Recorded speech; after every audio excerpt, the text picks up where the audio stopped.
झाली आहे. मुंबई महानगरपालिका म्हणजे बीएमसी जी मुख्यमंत्र्यांच्या कार्यालयातून चालते, बीजेपी चालवते आता गेले 3 वर्ष, तीच मुंबई महानगरपालिका आता प्रत्येकावर कचरा कर लावणार. कचरा कर म्हणजे कचरा उचलायला पण कर. आता एवढे वर्ष तुम्ही इथे मुंबईत राहत आहात, मुंबईकर आहात, कधी आपल्या सरकारने आपल्या बीएमसीने कचरा कर लावला होता? कचऱ्यासाठी तुम्हाला कोणी पैसे विचारत होते?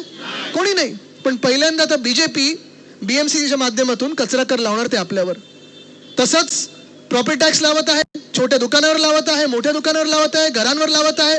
उद्धव साहेबांचं एकमेव सरकार होतं ज्यांनी कचरा कर लावला नव्हता आणि 500 स्क्वेअर फुटापर्यंत जी घरे होती त्याच्यावरनं प्रॉपर्टी टॅक्स आपण रद्द केला होता. मुंबईकरांवरचा बोजा आपण कमी केला होता. पण एका बाजूला उद्धव साहेब जे मुंबईवर प्रेम करतात आणि दुसऱ्या बाजूला भाजप आणि भाजपचे मालक कोण? अदानी. ते मुंबईला लुटायला निघालेत.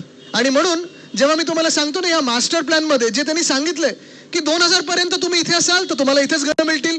मग लाखो लोकांना बाहेर देवनारच्या डम्पिंग ग्राउंडवर कचऱ्यावर किती लोकांना राहायचं? इथे कचऱ्याच्या ढिगाऱ्यावर कोणाला राहायचंय का? कोणाला राहायचं नाहीये. इथेच राहायचंय, धारावीतच राहायचंय. बरोबर आहे.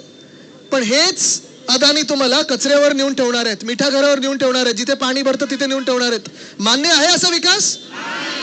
कारण आता काय की इथे मी आल्यानंतर अदानीचे दलाल गल्ली गल्लीत जातील, तुम्हाला पैसे देतील, विकत घेण्याचा प्रयत्न करतील. तुम्ही ठरवायचंय विकले जाणार आहात की नाही हे तुमच्या हातात आहे.